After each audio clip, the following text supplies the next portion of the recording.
hell yeah.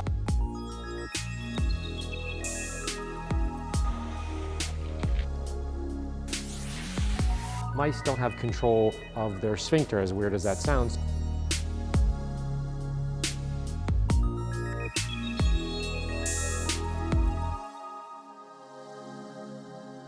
A few weeks ago, I got a call from my longtime friend, Vinny Russo from We Are Curated in Miami. Now, these guys are the best of the best when it comes to finding, restoring, and selling vintage supercars. They found a lost Countach in Connecticut, so they gave me a call to help with the restoration. Plus, I've known Vinny from the Smoking Tire podcast and a bunch of videos we've done together in the past, so I knew this weekend was going to be a blast. Are you excited, Vinny? Absolutely excited. With all my inspection gear, lights, paint depth gauge, portable tire pump, cameras, and so on getting packed up, Vinny and Albert arrived from Florida, and we jumped in the car and headed upstate. We're going to go see this car. Yeehaw! $1,000 Porsche format.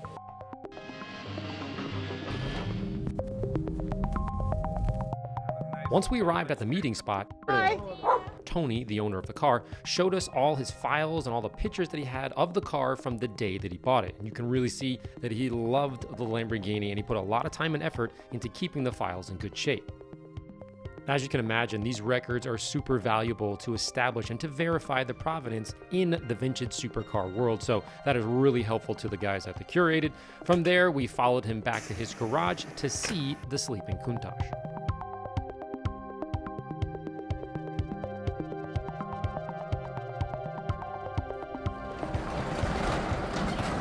Oh, hell yeah. Oh my God, amazing. Oh, you wanted a barn find. Here you go. We certainly found one. Wow. Once inside, you could see that the engine cover and the wing weren't on the car, and clearly it hasn't been moved in a very long time. The layer of dust and mice poo was thick, but I did want to understand a little bit more about the story behind this particular car.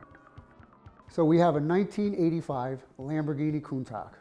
I purchased it in 1988 and drove it from Ohio to Connecticut. We drove it 15 hours straight through. How do you explain to yourself, why did I get a Lamborghini Countach? First night I took it out on the Boston Post Road, caused an accident. Okay, people stopped in the road because I was at a gas station getting gas. Car got rear-ended, right? Because he stopped in the middle of the road to see the car. 2 fuel tanks, I remember being quite funny because we're passing the gas hose through the car to get the other tank. You would think, is that mouse or chipmunk? Who knows? Who knows, but it's a nut-eating creature. That's for sure. On the table in front of the Lamborghini were bags and bags of original Lamborghini spare parts. He intended to use those when he was rebuilding it, but never got around to it, including the super rare and iconic wing. As part of the purchase, all the spare parts would go along with the car down to Curated after the cleanup, which is definitely needed. As you can see in the trunk, as he removed those old towels, lots of creatures and critters made their home in this very exotic car. I can't grow grass on a lawn, but I can grow it in the trunk of a Lamborghini Countach. To get her moved, Tony lifted the car and then took out the old wheel skates from underneath the original Pirelli P7s. Next, he filled the tires, which at the time he said only had 6,000 miles on them, to see if they could actually hold some air so that we could roll it out instead of drag it out. Inside, you can actually see the original keys in the ignition from 20 years ago. While all that was going on and we were waiting for my guy Devin Brendel from Brendel's Towing to show up, I started snooping around the garage for interesting automotive and transportation signs, and just off the cuff he randomly mentioned, oh yeah, by the way, I actually have another car locked up in the barn in the backyard. It's a 1953 MG T-Type that I had to see for myself. He mentioned this was his father's car, and judging by how well organized all the workshop tools were on the wall and they had been left for years, I bet this guy was a pretty cool car guy. So I'll be restoring the MG later on this year. Back at the garage, we moved the heavy forklift and then cleaned out a bunch of weeds while Vinny carefully packed up all the spare parts and containers for transportation down to Miami. With the lift bed down and a very confused dog not too sure what's going on and why his car's being moved, Devin set up the tow ropes to pull her out and to pull her up on the bed while Tony hopped inside for his very last ride.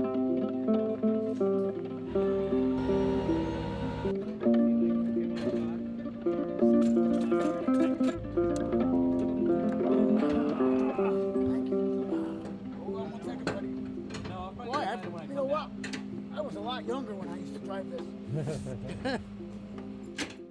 Now with the Lambo secure on the truck and all the spare parts stacked in the rental, we thanked Tony and wished him well and headed back to the studio to tuck her in for the night. 2 hours later, as night fell, we rolled her off into the studio and under the lights so I can get a better look at the years of grime embedded in every crease and crevice, along with a ton of mouse poo in the trunk, all over the dashboard, which was a new one for me, spider webs everywhere, and a total disaster in the glove box. Make sure you check out what I pulled out of there later on in the episode. But otherwise, the interior was dirty but salvageable, just needed a thorough detail before a mechanic can be let loose inside. Now check this out. I use a really small camera to get into the frame so I can see if there's tons of mouse poo or acorns found along what I like to refer to as the mouse highway to get into the car, aka the frame. And sure enough, there was. Same thing in the engine compartment and a ton of remnants of food and urine on top of the manifold. So we did need to disinfect this before we hand it off to Curated. Bright and early the next morning, Vinny found the lift points on the car, which is easier said than done, by the way, and we started to foam, boost, and brute power wash with the foamer just to let the chemicals do their work before we ever touch the car. Vinny also suggested we place the engine cover and the wing on it just for now to minimize soaking the interior parts. More on this later. Next, we broke the wheels loose, removed them, put them to the side before power washing 20 years of dust and dirt on arguably one of the most sexy cars ever produced. Enjoy.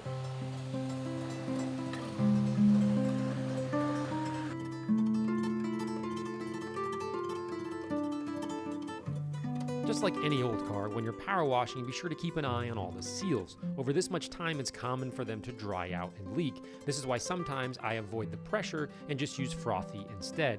But the Lambo only had one small leak, which is probably due to just being inside all these years. If it was left outside all these years with drastic temperature fluctuations, it's very likely it's just going to leak like a sieve.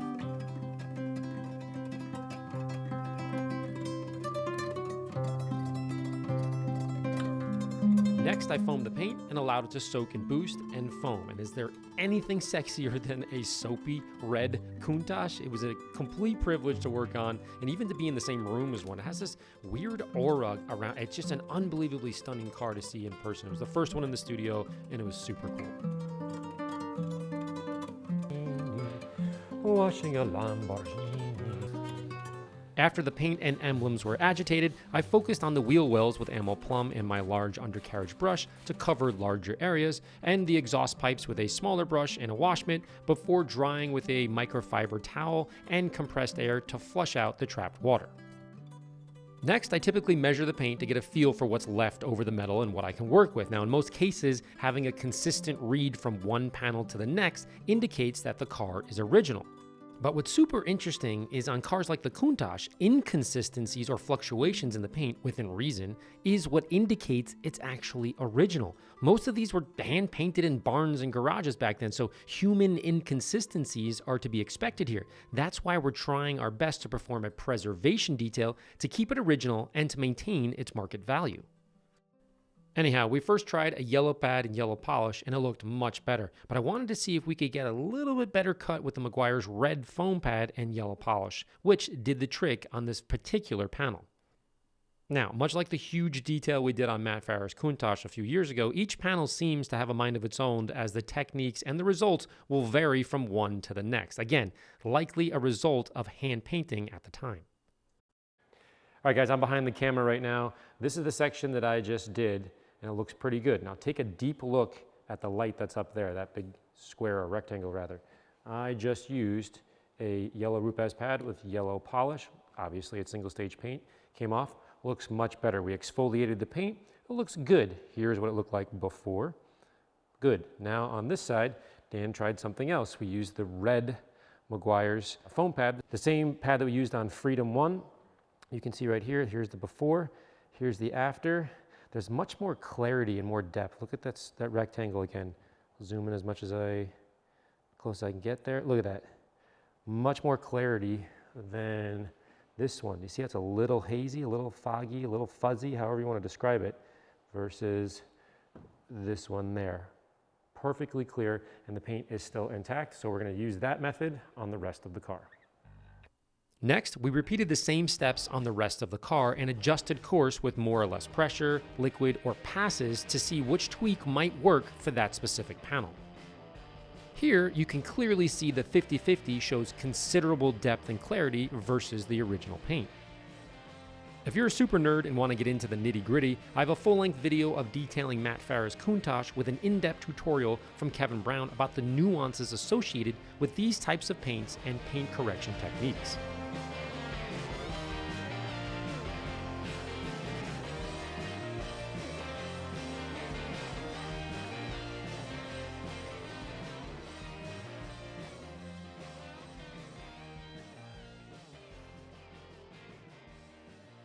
The next day, with the paint looking much better, I removed the wing and the engine cover to start the journey of rodent removal so the boys at Curated don't get bit in the restoration process.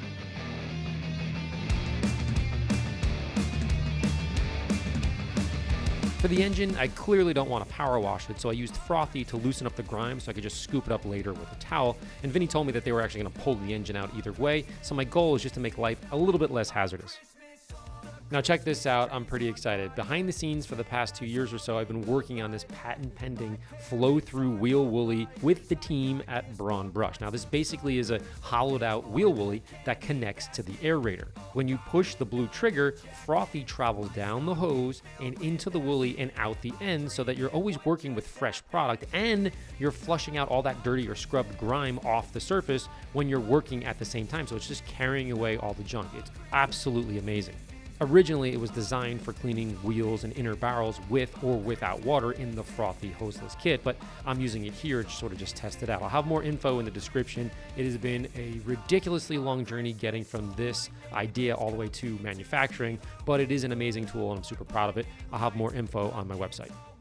Next was the trunk covered in seeds and mouse poo, and there was just a lot of both of it. So step one is just to remove the carpets and sort of check the sound deadening material, but it was actually soaked in urine and falling apart as I was vacuuming, so it just wasn't worth it.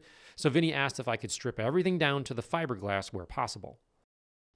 After unscrewing and lifting the rear cover off, behind it was a massive mouse nest. It was soaked in urine and poo, indicating that the rodents left their home pretty recently. My guess is probably when we were doing about 80 miles an hour on the way from his house to the studio, but whatever. At this point, I just started pulling everything out and throwing it away before vacuuming the remaining junk.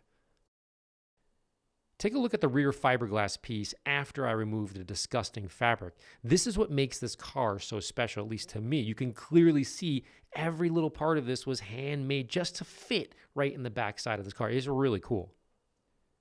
Next, I wanted to clean and sanitize from the bottom side as well, because earlier when I was blowing with the air on the top of the engine, I could see this little flow of urine being sprayed towards the bottom of the driver's side, towards the back of the trunk. It was super gross, so it was time to use the degreaser and remove as much as I could to help the mechanics avoid a mouthful of pee as they drop the engine.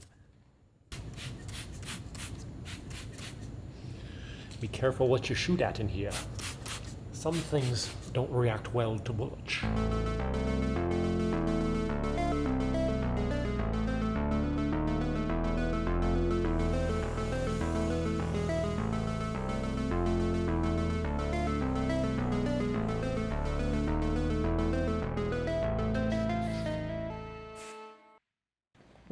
Look at, come here, check this out.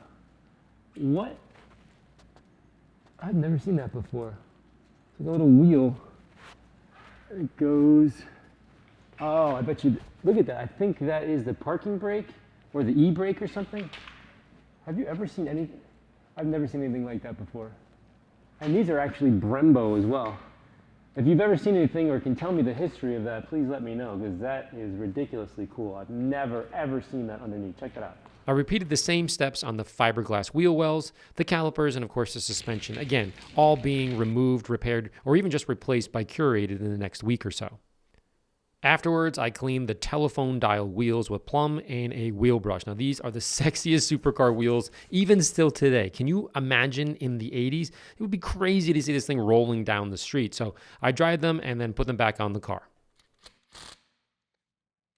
Okay, for the next step, I'm getting the steamer ready. We're gonna work on the interior of the car.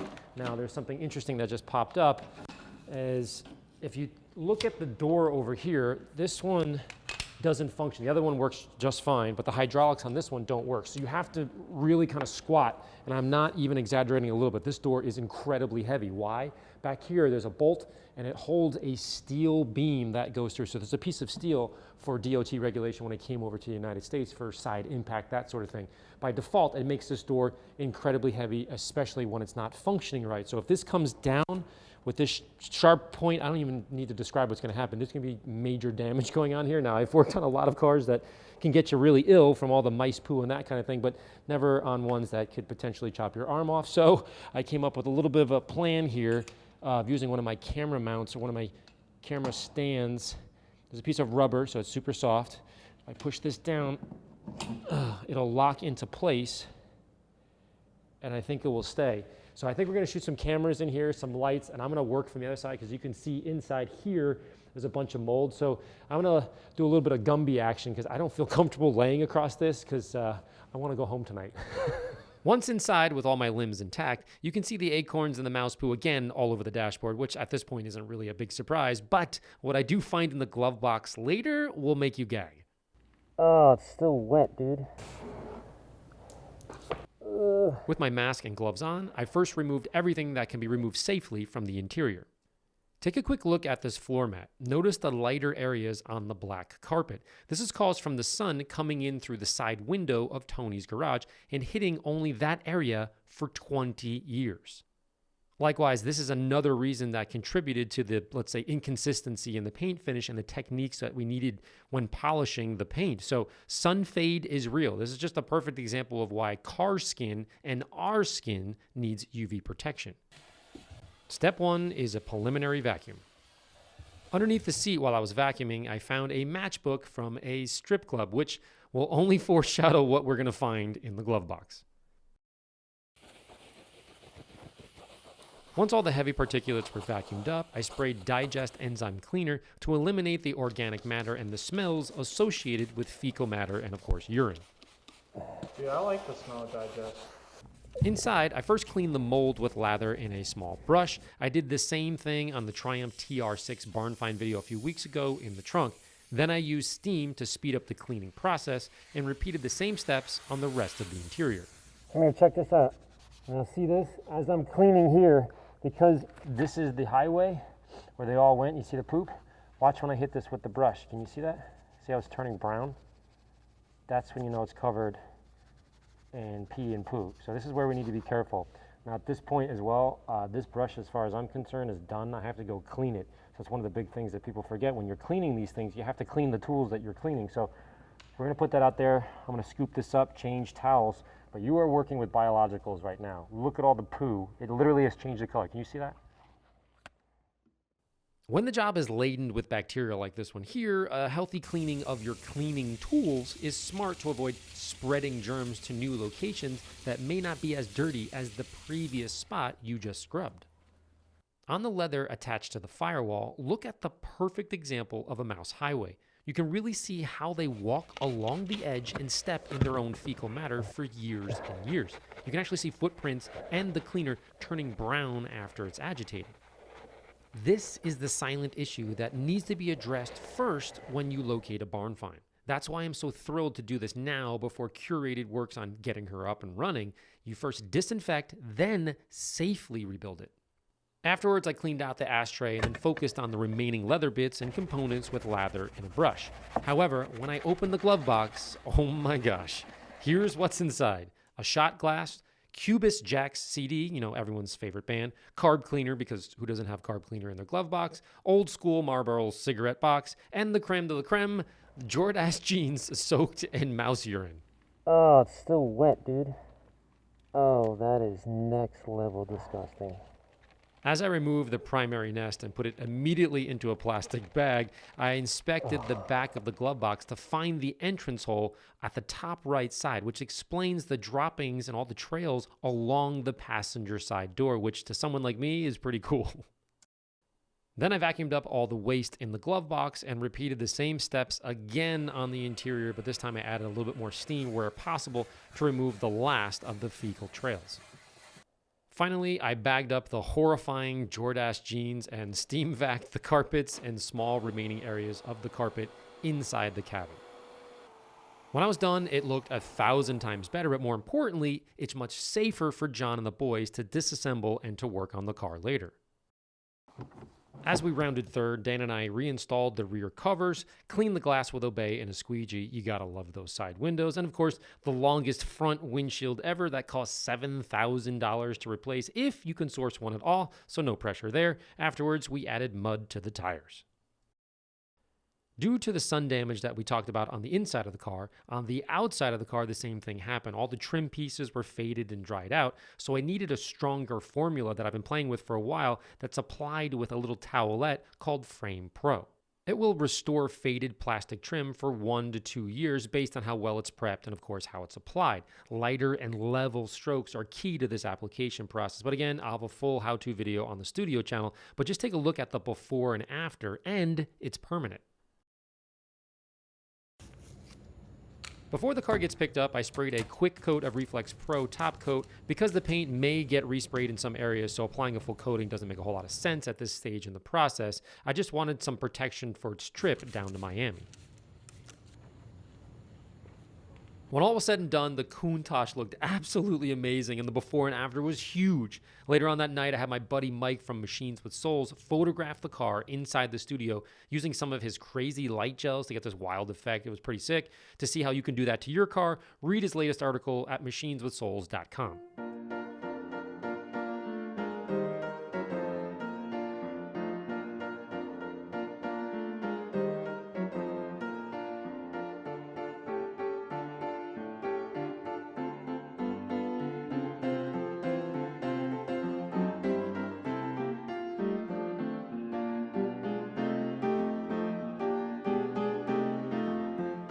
The next morning, the Lambo was picked up by Devin again, and once it was outside in the cold and the ice, the reflections of the paint really made me appreciate just how beautiful this car is now, that I can't even imagine how this spaceship must have looked back in the 80s. And to have this skinny dude like Tony hopping out with those Jordache jeans and aviators on must have been quite the scene back then.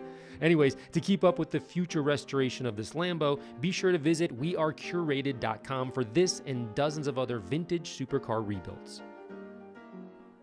As always, thanks for watching, and be sure to subscribe and click the notification bell to be notified when my next forgotten car is brought back to life, like this old Fiat left in a dilapidated garage in New Jersey. That thing was a hot mess. More on that soon. And remember to sign up for the Detailing Simulator video game coming out in a few weeks. See the description for more info. Thanks again, and see you guys next time.